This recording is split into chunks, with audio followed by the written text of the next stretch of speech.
জন্য এখানে আসছেন আমরা একটু আপনার কাছে জানতে চাই। আমার মূলত কথা বলতে ইচ্ছে করে না, কারণ আমিও রাত্রেবেলা এই জায়গায় আসছি এবং কি রাত্রেবেলা অনেক কান্নাকাটি করেছি, কিন্তু কথা বলার আর নেই। কিন্তু শুধু একমাত্র বেগম খালেদা জিয়া, খালেদা জিয়ার জন্য তাকে দেখতে এসেছি এবং কি তার জানাজায় অংশগ্রহণ করতে এসেছি।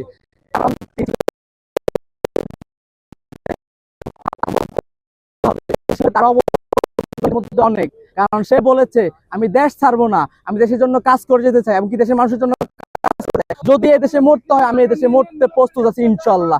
এই জন্য তার কথা বলতে হবে, কারণ যে দেশের জন্য তার কথা বলবে, কোনো অন্যায়ের বিরুদ্ধে আমরা কথা বলে যাব, আমরা জুলুমের বিরুদ্ধে কথা বলে যাব। আর একটা কথা বলতে চাই, আপনারা দেখেছেন যে ফ্যাসিস্টরা কিভাবে দেশ থেকে পালিয়েছে, কারণ তারা অন্যায় করেছে, অপরাধ করেছে, এই জন্য তারা পালিয়েছে। আর আপনি দেখেন যে বেগম খালেদা জিয়া সে পালায় না, সে এক কথা বলেছে যে আমি দেশ থেকে পালাতে চাই না, কারণ আমি এই দেশের মানুষকে ভালোবাসি, এদেশকে ভালোবাসি, এই জন্য এই দেশে থেকে যেতে চাই, কারণ আমি এই দেশকে ভালোবাসি। তো আমি একটা কথা বলতে চাই, তুমি সৎ হতে হবে, তুমি সৎ ব্যক্তি হতে হবে। আমি শাহাদাত ইসলাম, কারণ আমি অন্যায়ের পথে চলি না, অন্যায়ের পথে প্রশ্রয় দিই না। আমি ভালো হতে হবে, কারণ তুমি যদি ভালো হও অবশ্যই অন্যরা তোমাকে দেখে প্রশ্রয় নিবে, আরো ভালো কিছু করার চিন্তা ভাবনা করবে। আর একটা কথা বলতে চাই, কারণ লাইফে তুমি আজকেও মারা যেতে পারো, কালকেও মারা যেতে পারো, 5 বছর পরেও মারা যেতে পারো। যদি তুমি দেশের জন্য কাজ করে যাও ইনশাল্লাহ আল্লাহর কাছে পাবা এবং দেশের মানুষের কাছে পাবা। যেমন তুমি দেখো কাজী নজরুল ইসলাম আমাদের কবি, তিনি কি সুন্দর করে তার কবিতা লিখে গেছেন, কারণ তিনি একটা ভালো লোক ছিল, এই জন্য তার কথা বলতে হয়। এবং কি আমাদের বেগম খালেদা জিয়া, তিনি তার কথাই বলে গেছেন যে আমি দেশে থাকতে চাই, দেশের জন্য কাজ করতে চাই। এই জন্য তোমাকে কি করতে হবে, দেশে সৎ ব্যক্তি হতে হবে। আমার দেশে থেকে টাকা পাচার করা যেতে পারবে না, আমার দেশে অন্যায় করা যেতে পারবে না। আমার দেশে আগে যেরকম অন্যায় চলতো, চাঁদাবাজি চলতো, ট্যাক্স চলতো, এরকম আর করতে দেওয়া যাবে না। আমাদেরকে রুখে দেওয়াতে হবে, কথা বলতে হবে, কারণ আমরা অন্যায়ের পথে কথা বলবো ইনশাল্লাহ। কারণ আমরা ভয় পাই না, জুলাই আন্দোলনে অংশগ্রহণ করেছি, এই জন্য অংশগ্রহণ করেছি কারণ দেশ যেন ভালো থাকে। দেশের সার্টিফিকেটের জন্য করি নাই, দেশ থেকে টাকা পাওয়ার জন্য করি নাই, কিন্তু সার্টিফিকেটের জন্য এখন পর্যন্ত যাই নাই, কারণ আমি দেশকে ভালোবাসি এবং কি যতদিন বাঁচবো দেশের জন্য কাজ করে যাবো এবং কি দেশকে ভালোবেসে যাবো। আর একটা কথা বলতে চাই, এদেশে অপরাধ, অন্যায়, চাঁদাবাজি, দুর্নীতি, এদের বিরুদ্ধে আমি রুখে দাঁড়াবো। আমি শাহাদাত ইসলাম বাংলাদেশ এবং কি আমি কথা বলেছি, প্রেস ক্লাবের সামনেও কথা বলেছি, শাহবাগও কথা বলেছি এবং কি আমার ভিডিও মাধ্যম আছে, আপনারা দেখবেন। আরেকটা কথা বলতে চাই, আমি কোনো টাকার খোঁজে কথা বলতে চাই না, আমি কোনো অন্যায়ের বিরুদ্ধে কথা বলতে চাই না। আমি বলতে চাই সঠিকভাবে তোমাকে চলতে হবে দেশের মধ্যে, কারণ দেশকে তোমার ভালোবাসতে হবে, এই দেশকে আমরা ভালো পর্যায়ে নিতে চাই। কারণ আপনারা দেখেছেন যে ছাত্র জনগণ আমরা সবাই একত্রিত হয়ে দেশকে ভালো করার জন্য আবার কাজে লেগেছে, কিন্তু আপনার বড় বড় পর্যায়ে যারা বসে আছে উপদেষ্টা, তারা কিন্তু আমার দেশ থেকে অর্থনীতি পাচার করেছে এবং কি আমার দেশ এখনো ভালো নেই। কারণ আমার রিক্সাওয়ালা ভাই আগে 3000 টাকা রোজগার করতে পারতো, এখন 1000 টাকা রোজগার করতে সে হিমশিম খায়, কারণ কি দেশ ভালো নাই, দেশ থেকে টাকা পাচার হচ্ছে।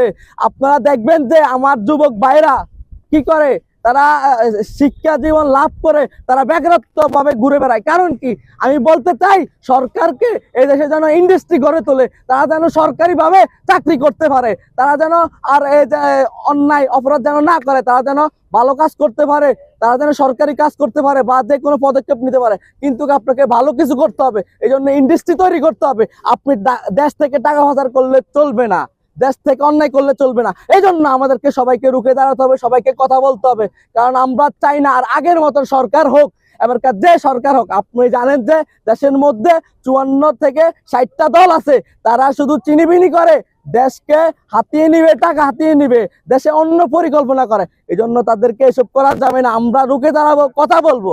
প্রশ্নটা হলো দুটো জানাজার কথা, একটা হলো বঙ্গবন্ধুর জানাজা আর একটা হলো ম্যাডাম খালেদা জিয়ার জানাজা। এটার ভিতরে আপনি তরুণ হিসেবে আপনি এটার পার্থক্যটা কি? তরুণ হিসাবে আমি পার্থক্য এটাই দেখি যে, কারণ আপনি দেখেন যে বঙ্গবন্ধুর জানাজা আর বেগম খালেদা জিয়ার জানাজা, বঙ্গবন্ধু একটা লোক ছিল বা যেই ছিল, কারণ সে দেশের জন্য কিছু করছে বা না করছে, কিন্তু তার মেয়ে তাকে এমন ভাবে আপনি দেখবেন যে যদি আপনার দেশের মধ্যে আপনি একটা সাংবাদিক হন আর যাই হোক, আপনার কথা বলতে হবে, কিন্তু আপনার কথা আমি বললে হবে না, কিন্তু আপনার পিছনে আরো অনেক অনেক ব্যক্তি আপনি আপনার বাপেকে যদি বলেন যে আপনার বাপে এই করেছে এজন্য ওই করেছে এই করছে, তাহলে তো চলবে না। দেশের মানুষকে বলতে হবে। কারণ আমি যদি আমার জনগণে, তাহলে আমি বড় হব। কারণ দেশের মানুষের কথা চলতে হবে। তো ঠিক তখনই আপনি দেখেন যে বঙ্গবন্ধু যখন মরেছে, তার ইন্তেকালের সময় কতজন মানুষ এসেছে, কারণ সে কোনো ভালো লোক ছিল না। সেও তখন কিন্তু পলিটিক্যাল অন্যায়ের বিরুদ্ধে চলতো, টাকাবাজি করতো, বিড়ি খাইতো, ধূমপান করতো, শুধু অন্যরকম চিন্তা ভাবনা ছিল। আর বেগম খালেদা জিয়া, তিনি কিন্তু দেশের মধ্যে বলে গিয়েছেন যে আমি দেশের জন্য কিছু করতে চাই এবং কি আমি দেশে থাকতে চাই। এই জন্য তাকে আমরা ভালোবাসি, এমনকি ভালো চোখে দেখি। যে ভালো কাজ করবে তাকে ভালো চোখে দেখবে, এটাই কথা মূলত।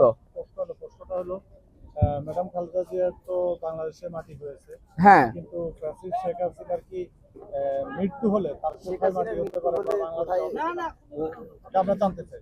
হ্যাঁ, আপনি যেটা জানতে চাইছেন বলছেন, ঠিক আছে কথাটা, কিন্তু আমি বলতে চাই আপনি দেখেন যে 17 বছর তারা দেশ চালাইছে। 17 বছর থাকাকালীন তারা কি করছে? আমাদের ইসলামের বিরুদ্ধে কথা বলছে অপরাধ ভাবে।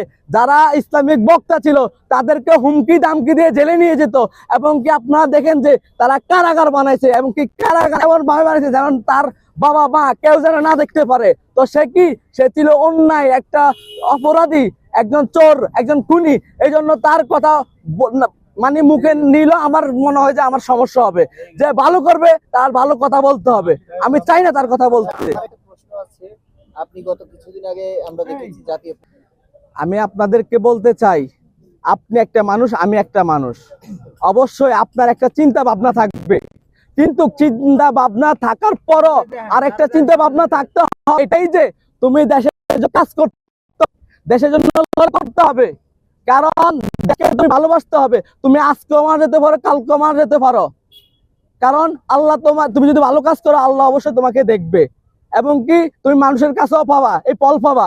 আর যদি তুমি অন্যায় করো, এই জন্য তুমি অনেক কিছু বলতে পারো, আমি রাষ্ট্রপতি হবো, আমি সরকার, ওইটা হও আর না হও ওইটা কোনো বিষয় না। দেশের জন্য কাজ করা ওইটাই হলো আসল বিষয়। দেশের জন্য লড়ে যেতে হবে, ওইটাই আসল বিষয়। কারণ চোর বাটপার আপনি দেখেছেন যে আমাদের দেশে দেশ চালাইছে, কিন্তু তারা কি করছে? দেশ থেকে টাকা পাচার করছে, এবং কি তারা কি অপরাধী কাজ করছে, এবং কি তারা আমাদের শিক্ষিত ভাইদেরকে জুলুম অত্যাচার করে তাদের চাকরি দিতে চাই নাই। তো আমি বলতে চাই, আপনার অবশ্যই একটা অধিকার থাকবে। আমি আজকে প্রধানমন্ত্রী হব, আমি আজকে চেয়ারম্যান হব, বা আমি আজকে রাষ্ট্রপতি হব, কিন্তু হন বা না হন, আপনার ভিতরে আগে গুণ একটা থাকতে হবে দেশের জন্য। এই গুণটা আমার আছে, এবং কি আমি বলে দিয়েছি যে প্রেস ক্লাবের সামনে আমি যতদিন বাঁচবো দেশের জন্য কথা বলে যাব, এবং কি অন্যের বিরুদ্ধে কথা বলে যাব। যদি একটু এই জায়গার মধ্যে আওয়ামী লীগ যে কোনো দল আসুক, জামাত আসুক, বিএনপি আসুক, কোনো দলকে ভয় পাই না। 17 বছর থাকাকালীন, আওয়ামী লীগ থাকাকালীন আমি কথা বলে গিয়েছি, এবং জুলাই আন্দোলন অংশগ্রহণ করার পরও প্রেস ক্লাবের সামনে কথা বলেছি, শাহবাগে কথা বলেছি, তখন ভয় পাই না। তো এখন কেন ভয় পাবো? আর কত বড় দল আসবে, সে বিএনপি আসুক, জামাত আসুক, যেই দল আসুক, আমি রুখে দাঁড়াবো। আমি প্রধানমন্ত্রী হই বা রাষ্ট্রপতি হই, ওইটা অন্য হিসাব, হইলেও হইতে পারি, না হইলে হইতে পারে, এটা একটা আশা থাকে।